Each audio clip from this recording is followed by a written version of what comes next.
va parler d'une histoire qui a fait pas mal de buzz en fin d'année dernière, donc en 2018. C'est à propos d'un youtubeur. J'ai contacté cette personne sur Facebook, j'ai trouvé son nom et son prénom, je vais pas les divulguer dans cette vidéo. Il m'a expliqué son cas, ce qui s'est passé, qu'est-ce qu'il a fait. Il a roulé vraiment très vite, mais en masquant le compteur avec un bout de scotch. Et pourtant, on ne voit pas sa plaque, pas son compteur, mais il s'est fait arrêter et il a pris vraiment très cher. Donc, je vais vous expliquer comment ça s'est passé, comment il s'est fait attraper par la gendarmerie. Bonjour à tous, j'espère que vous allez tous très bien, moi ça va nickel. Aujourd'hui on se retrouve pour parler d'un petit sujet un petit peu particulier à propos de ma chaîne YouTube et d'une autre personne que vous allez découvrir du coup dans cette vidéo si vous ne la connaissez pas encore. Comme vous l'avez vu dans le titre, aujourd'hui on va parler de haute vitesse, donc de haute vitesse sur route ouverte, et ce légalement, mais pas pour tout le monde, pas n'importe qui et pas n'importe où. Surtout c'est pour ça que je vais vous parler dans cette vidéo de mon cas, mais également du cas d'une autre personne. Ça sera deux cas totalement différents, mais restez bien jusqu'à la fin de la vidéo, c'est plutôt intéressant et ça peut peut-être vous faire prendre conscience de certaines choses si vous faites vous aussi des vidéos de moto ou si vous en regardez juste mais que vous vous posiez des questions à propos de ces vitesses, etc. Bref, j'en dis pas plus, je vais tout vous détailler dans cette vidéo. Avant de poursuivre, comme d'habitude, si elle vous plaît, n'oubliez pas le petit pouce bleu, le commentaire et l'abonnement à ma chaîne. N'hésitez surtout pas à partager la vidéo également, ça fait toujours plaisir.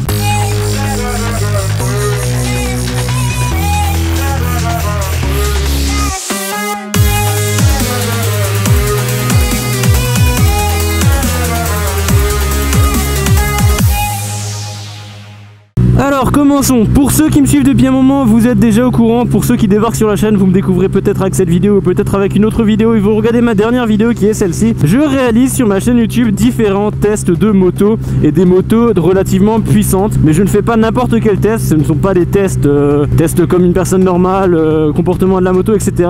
Là ce sont des tests extrêmes de haute vitesse, à savoir des chronomètres de 0 à 200 km/h, des chronomètres de 0 à 100, bon ça c'est le classique, on peut le faire limite légalement tout le temps partout. Et des tests aussi de reprise, donc différentes reprises de 100 à 200 km/h, combien de temps elle y va, en tel et tel rapport, en troisième, en quatrième, etc. Et enfin des tests de vitesse maximum de chaque rapport, donc première, deuxième, troisième, etc. Donc quand je dis des tests de 0 à 200 km/h, ça implique de monter à 200 km/h. Sachant que je ne fais pas de piste, je fais ça sur route ouverte. Et comme dit dans le titre, je fais ça légalement. Et je vais vous expliquer pourquoi. J'en vois plein dans les commentaires de mes vidéos qui me disent que t'es complètement malade de rouler avec le compteur comme ça, non flouté, pour que tout le monde puisse le voir, y compris du coup la gendarmerie ou les forces de l'ordre. Donc notamment ma vidéo de la 1290R qui a fait vraiment pas mal de vues. On est actuellement à plus de 150 000 vues, où je roule à 280 km/h sans aucun floutage, et il y a plein de gens qui me disent de le flouter, mais sans connaître les différentes circonstances. Donc ce qu'il faut savoir avec ces tests, c'est qu'ils sont donc réalisés totalement légalement, mais pas en France, dans un autre pays qui est l'Allemagne. J'habite en Alsace, donc je suis à quelques kilomètres de la frontière allemande. Si vous regardez là-bas, les montagnes par là-bas, c'est l'Allemagne. Donc à peu près une vingtaine de minutes de Colmar, je suis dans un autre pays. Et dans ce pays, il existe quelque chose qui s'appelle l'autobahn. L'autobahn, qu'est-ce que c'est? C'est comme l'autoroute française, en mieux. Pourquoi je dis en mieux? Il y a 13 000 km environ d'autoroute allemande, donc l'autobahn. Et parmi ces 13 000 km, 66% sont non limités. On peut rouler à la vitesse qu'on veut, mais il y a quelques petites conditions quand même à respecter et quelques petites choses à savoir avant de rouler à ces vitesses. Donc en gros, pour faire simple, 66% ça représente à peu près 8500 km.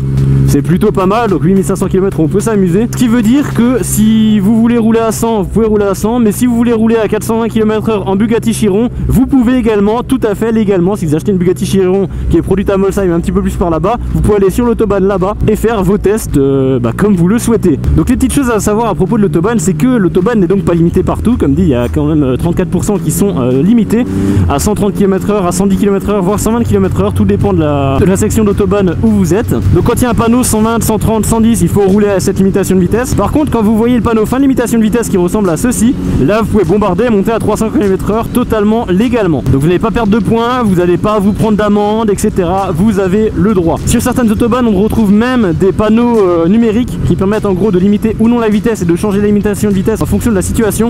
Donc le trafic, les conditions météo, etc. Dans mon coin, j'en ai pas encore vu, mais en tout cas au centre de l'Allemagne, il doit y en avoir. Moi, je vais dans le Bad Württemberg, c'est la région la plus proche qui est juste là-bas, qu'on peut voir ici en voiture. voit les montagnes de la forêt noire. Donc là il n'y a pas ça, il y a juste des panneaux fin de limitation de vitesse, mais si vous promenez en Allemagne, vous allez pouvoir du coup rencontrer ces panneaux différents. Donc aucun contrôle de vitesse n'est prévu, puisque c'est totalement légal. Par contre, si vous faites un accident, la vitesse est tout de même recommandée à 130 km/h.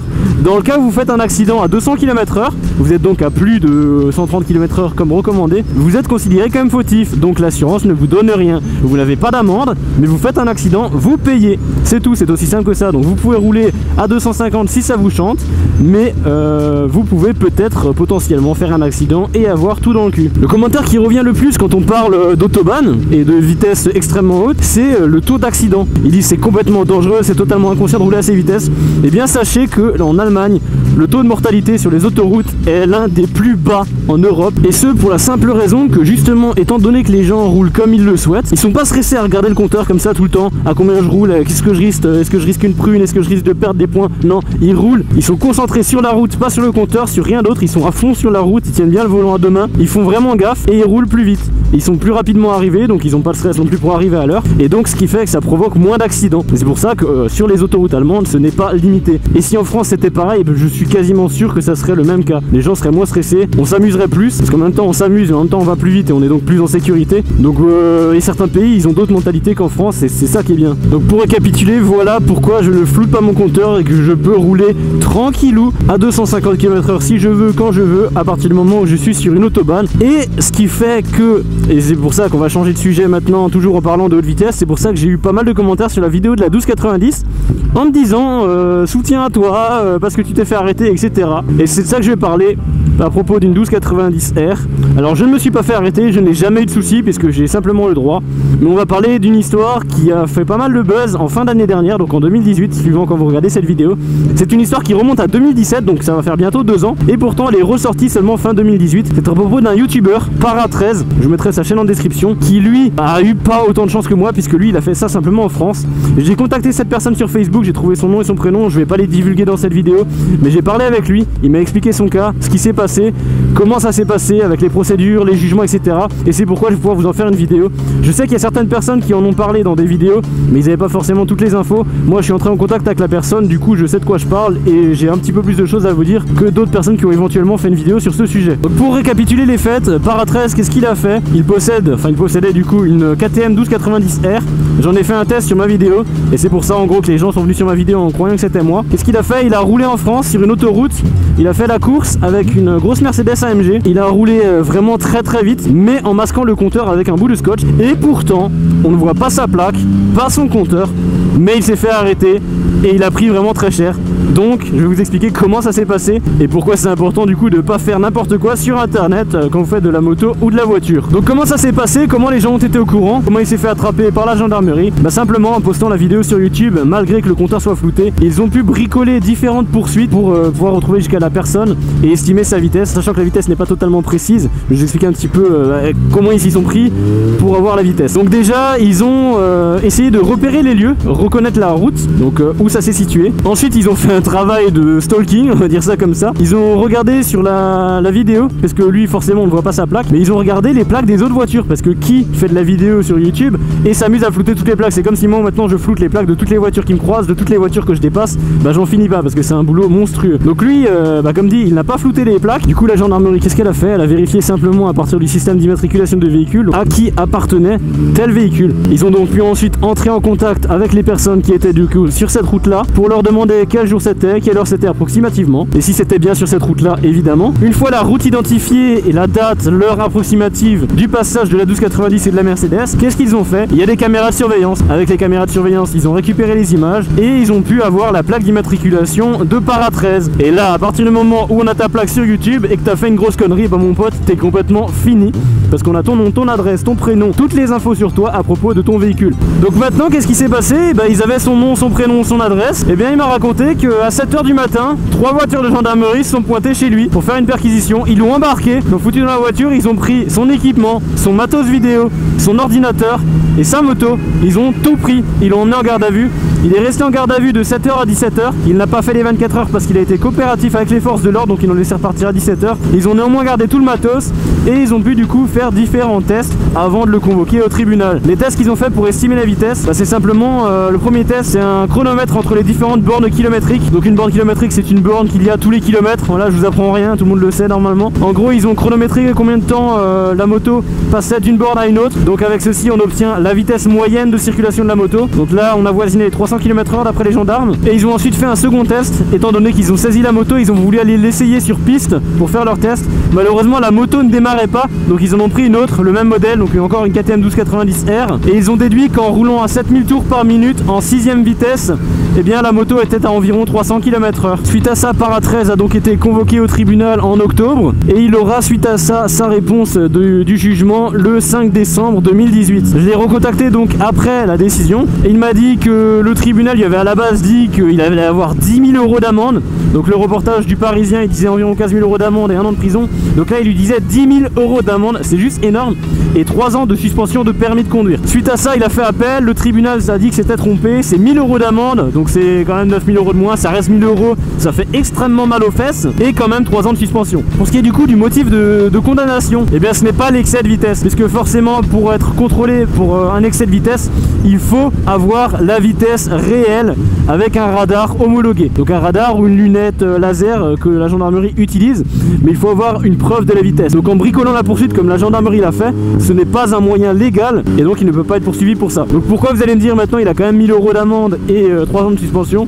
Et bien simplement pour mise en danger d'autrui et non-respect des distances de sécurité. C'est les deux seules choses pour lesquelles il a été poursuivi et il a pris quand même tout ça dans les dents pour ces deux motifs là. Donc là il a encore fait appel, il va attendre du coup encore une prochaine décision de jugement. Donc à voir ce que ça donne, mais dans tous les cas il s'est bien fait niquer. Pour ce qui concerne la moto, l'équipement, le PC, la caméra, tout ça est confisqué définitivement. Ce qui veut dire que ça appartient à l'État.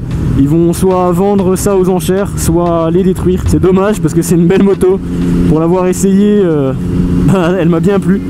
Et là ça part à l'État et ça part soit à la poubelle, soit à la revente. C'est vraiment dommage. Malgré que ça soit flouté, comme quoi qu'on n'est jamais à l'abri. Et c'est surtout pour ça que je vous fais cette vidéo. Pour faire prendre conscience que même en cachant votre compteur et en restant discret, c'est quoi ces trucs? Et en restant discret, vous allez quand même pouvoir vous faire détruire. Vous n'êtes pas du tout à l'abri, peu importe ce que vous faites. Faut savoir, si vous avez vu la vidéo du Parisien que je vous mettrai d'ailleurs en description, le compteur est flouté. Ils disent que c'est Para13 qui a flouté le compteur. Ça c'est des conneries. C'est la gendarmerie qui a flouté le compteur. D'origine c'était pas flouté, c'est encore une fois pour le faire passer pour le méchant. Bien sûr il faut savoir que c'est pas parce que vous postez une vidéo que vous allez forcément vous faire avoir comme ça.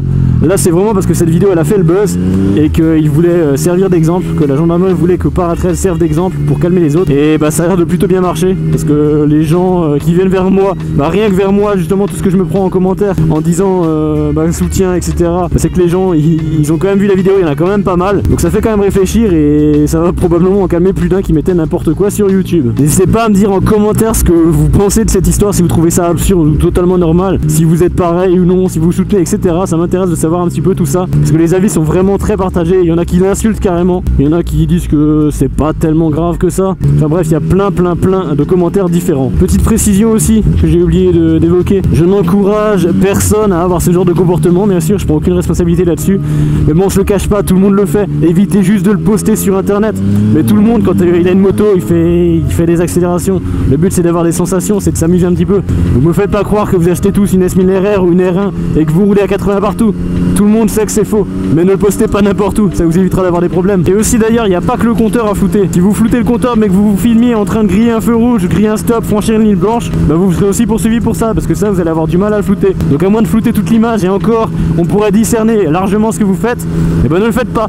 Si vous grillez un feu rouge de manière volontaire ou non, je vous dis pas de le faire, mais si vous le faites, mettez-le pas en vidéo, coupez la séquence. Idem pour un stop si vous avez de la flemme de vous arrêter. C'est complètement stupide, c'est des petits trucs tout bêtes mais qui peuvent vous coûter cher. Un stop cramé, si après il y a une caméra derrière et que la gendarmerie cherche votre plaque, la voit et que par malchance ils arrivent à remonter jusqu'à vous, vous allez prendre vos 4 points et les 90 balles d'amende pour le stop que vous avez filmé dans une séquence qui dure 10 secondes. Donc faites gaffe, voilà, c'est tout ce que j'avais à dire. N'hésitez pas à partager la vidéo, ça fait plaisir, en plus ça aide à faire découvrir la chaîne et à faire prendre conscience aux personnes des différents risques du coup qu'on peut rencontrer sur internet en faisant ceci. Vous pouvez faire un petit tour dans la description si vous souhaitez soutenir mon travail, il y a Utip, ça vous prend 30 secondes, ça me rapporte 5 centimes et ça m'aide vraiment beaucoup, ça soutient énormément mon travail. Un grand merci d'avance à tous ceux qui le feront. N'hésitez pas également à me suivre sur les réseaux sociaux, Instagram, Snapchat ou Facebook, tous les liens sont en description. Moi je vous dis merci d'avoir regardé la vidéo et je vous dis à la prochaine. Ciao.